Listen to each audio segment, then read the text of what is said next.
Hello दोस्तों, welcome to ICM channel. आज हम लोग यहाँ पे डिस्कस करने वाले हैं दो शेयर के बारे में। पहला यहाँ पे जियो फाइनेंशियल सर्विस और दूसरा यहाँ पे है ट्राइडेंट। तो आप इस वीडियो को जरूर से अंत तक देखना। स्टार्ट करते हैं और पहले हम लोग यहाँ पे डिस्कस करते हैं जियो फाइनेंशियल के बारे में।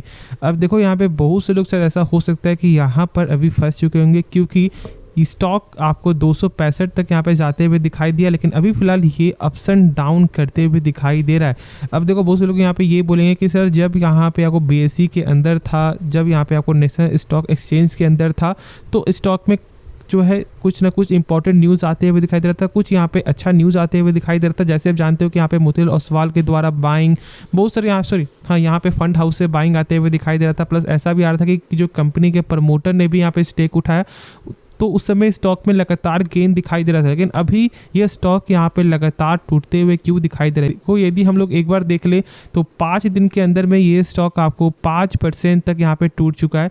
तो क्या हम लोग यहाँ पे स्टॉक को रखें या फिर हम लोग यहाँ पे बेच दें? क्या ये सही मौका होगा बाई करने का? तो देखो सबसे पहले कंपनी का बिजनेस आप पहले यहाँ पे एक बार समझ लो, ठीक है।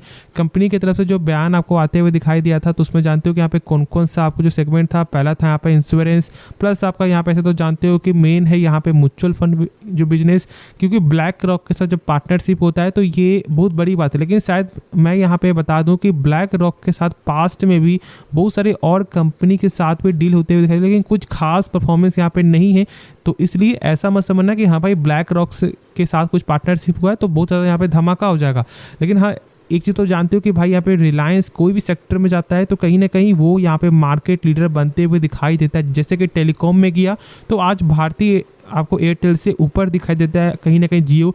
तो इसलिए इस चीज़ को समझो। और ऐसे तो यहाँ पे 4 सेगमेंट है, इंश्योरेंस प्लस आपका पेमेंट के जो रिगार्डिंग, प्लस मैंने बोला यहाँ पे जो है आपका म्यूचुअल फंड यानी एएमसी, और भी यहाँ पे है जैसे आपका जो एनबीएफसी में भी कंपनी आते हुए दिखाई देगी आज नहीं तो कल।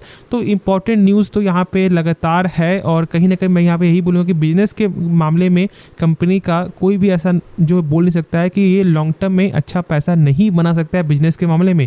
लेकिन एक चीज़ जो यहाँ पे आप लोगों को जानना है कि क्या शॉर्ट टर्म में हम लोग यहाँ पे बाई करें या फिर होल्ड करें या फिर सेल करें। तो देखो यहाँ पे सेल तो बिल्कुल नहीं करना है। इस चीज़ को आप जरूर से यहाँ पे अपने जो डिक्शनरी से यहाँ पे डिलीट करो। होल्ड करो या फिर स्टॉक को बाई करो जब ये स्टॉक करेक्ट होता है। यदि फिर से आपको लेवल अच्छे खासे लेवल पे स्टॉक दिखाई दे जाता है तो फिर ये बेटर अपॉर्चुनिटी होगा। कोई भी स्टॉक हमेशा ऊपर नहीं, बीच में समझो कि जब बिजनेस जब अभी इतना ज़्यादा ग्रो नहीं कर रहा है इसका, तो यही एक बाइंग का मौका है। और जैसे ही यहाँ पे ग्रो करना स्टार्ट होगा तो फिर लोग यहाँ पे क्या करेंगे, एक हाई प्राइस में स्टॉक को बाई करेंगे। बहुत से लोग यहाँ पे ये बोल रहे होंगे कि इसका प्राइस 180 जाएगा, या फिर बहुत से लोग यहाँ पे बोल रहे होंगे सर इसका प्राइस 300 जाएगा। तो ये कोई नहीं जानता है कि 180 जाएगा या फिर 300 जाएगा। लेकिन हम लोग बस यहाँ पे एक चीज़ जान सकते हैं कि कंपनी क्या काम करती है और ये बिजनेस किससे आपको रिलेट यहाँ पे कर रहा है। तो बस हम लोग इतना ही फोकस कर सकते हैं। बाकी प्राइस का जो डिसीजन कोई नहीं बता सकता है। तो बस मेरे हिसाब से डरना नहीं है आप लोग को, नहीं तो ऐड ऑन करना है हर गिरावट में, या फिर आप लोग को यहाँ पे होल्ड करके चलना है। और ऐसे कुछ भी ब्रेकिंग न्यूज़ अभी फिलहाल यहाँ पे आते हुए दिखाई नहीं दे रहा है। बाकी जो डाउट बचे तो आप कमेंट में ज़रूर से पूछना, ठीक है। अब चलो हम लोग यहाँ पे नेक्स्ट स्टॉक के बारे में जानते हैं जिसका नाम है आपको ट्राइडेंट। आज के दिन यहाँ पे 4.5% तक का एक शानदार गेन दिखाई दिया, लेकिन यहाँ पे क्लोजिंग आपका होता है 4.27% बढ़कर। अब यहाँ पे भी क्या कोई ब्रेकिंग न्यूज़ आते हुए दिखाई दे रहा है? तो ऐसा कुछ भी नहीं है फिलहाल, ऐसा कुछ भी न्यूज़ मुझे यहाँ पे नहीं मिल रहा है। लेकिन यहाँ पे एक चीज़ गौर करोगे ना तो स्टॉक में बहुत ज़्यादा यहाँ पे अप्स एंड डाउन दिखाई दे रहा है। कभी आपको 5% बढ़ रहा है तो कभी 5% यहाँ पे गिर रहा है। तो क्या करना यहाँ पे सही रहेगा? तो भाई जो मैंने शेयर किया था आपको 34 के ऊपर स्टॉक को बाई करने का, वो आपने बाई किया होगा तो फिर आपका प्रॉफिट यहाँ पे हो रहा है, ठीक है। तो आप बस अपना स्टॉप लॉस को मेंटेन करना, बस आपको स्टॉप लॉस को ट्रेल करना है। अब यहाँ पे लॉस में बुक आप लोगों को नहीं करना है, इस चीज़ को सही से समझ लो। बाकी देखो लॉन्ग टर्म के हिसाब से तो कंपनी का जो फंडामेंटल है वो पहले बहुत ज़्यादा स्ट्रॉन्ग था एक साल पहले, लेकिन इस बार कुछ खास नंबर दिखाई नहीं दिया। जैसे कि यहाँ पे रिटर्न ऑन कैपिटल एम्प्लॉयड जहाँ पर पहले एक साल पहले जो था 25% तक का, अभी यहाँ पे मात्र 12% से भी कम है। और जानते हो कि ये आंकड़ा कम से कम किसी भी कंपनी का 12% से ऊपर होना चाहिए। मतलब कि कंपनी अपने ऊपर यदि 100 रुपये लगा रहा है तो उसका 12% ग्रोथ होना चाहिए। 100 रुपये 112 रुपये यहाँ पे हो जाना चाहिए, ठीक है। जो यहाँ पे थोड़ा पॉइंट यहाँ पे कम है, एक पॉइंट कम दिखाई दे रहा है। लेकिन देखो उसके बाद जो यहाँ पे डेप्थ है वो यहाँ पे सही है, 0.34 है। और उसके बाद यहाँ पे देखो इंटरेस्ट कवरेज रेशियो, तो ये भी सही आंकड़ा है। मतलब यदि कंपनी 100 रुपये कर्ज ले रहा है तो यहाँ पे 668 रुपये कंपनी का प्रॉफिट हो रहा है, तो ये सब आंकड़ा यहाँ पे सही दिखाता है। फिर जानते हो कि कंपनी तरफ से यहाँ पे ये भी बयान आपको आया था कि जो 2026 तक जो है उनका जो सेल है वो ऑलमोस्ट आपको 3 गुना से ज़्यादा होते हुए दिखाई देगा। जो उनका काम है वो यहाँ पे 3 गुना बढ़ते हुए दिखाई देगा। और ये बयान के कारण ही स्टॉक में कहीं ना कहीं एक शानदार रैली आते हुए दिखाई दे रहा है। ऐसे आप जानते हो कि देखो ये टेक्सटाइल सेक्टर में सबसे ऊपर अपने पेयर्स के मामले में आता है, मतलब कंपटीशन के मामले में इनका कोई टक्कर नहीं है। हाँ, लेकिन स्टॉक का पी यदि हम लोग एक बार गौर करें तो कहीं ना कहीं एक यहाँ पे मिड में इसका पी दिखाई देता है। और कंपनी का मार्केट कैप भी जानते हो कि 19,000 करोड़ का मार्केट कैप है। सबसे बड़ा मार्केट कैप टेक्सटाइल के मामले में ट्राइडेंट ही है, तो मतलब एक अच्छी चीज़ है।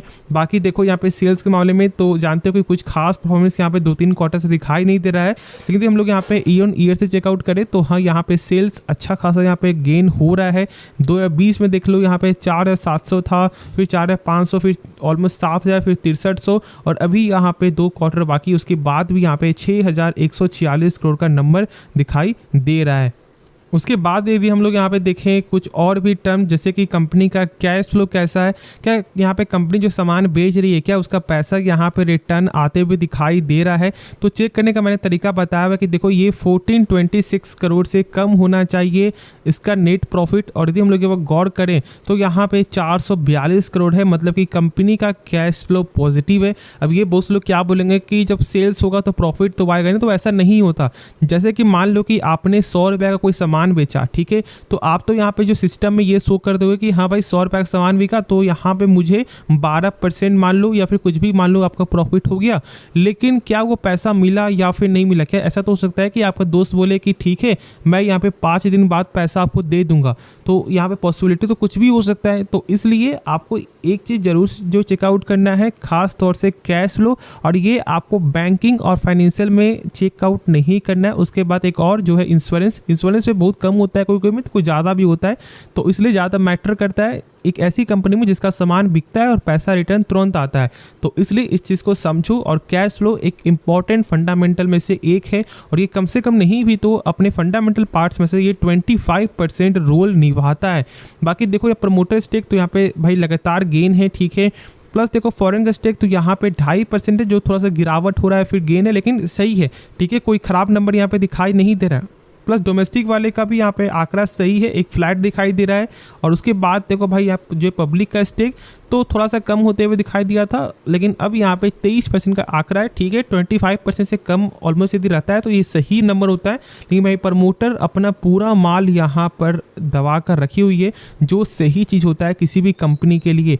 तो निश्चिंत रहो, ठीक है, होल्ड करके चलो, और जो मैंने बताया उस चीज़ को फॉलो करना। टारगेट जो है वो यहाँ पे कुछ भी आप रख लो, 40, 50, 43, उससे कोई मतलब नहीं है, लेकिन ट्रेल करके रहना, ठीक है। अभी अब यहाँ से लॉस नहीं करना, क्योंकि 34 का जो मैंने लेवल बताया था वो आप लोगों ने जरूर से उसे फॉलो किया होगा। तो होप ये वीडियो आप लोगों को पसंद आया होगा। बाकी इस वीडियो में यदि आपको कुछ भी सीखने को मिला तो आप इस चैनल को सब्सक्राइब कर सकते हो, और साथ साथ इस वीडियो को भी लाइक करना और दोस्तों में शेयर करना, जिनके पास इन दोनों में से कोई भी शेयर हो या फिर दोनों ही शेयर क्यों ना हो, तो जरूर से शेयर कर देना। तो मिलते हैं नेक्स्ट वीडियो में, तो तब तक के लिए धन्यवाद।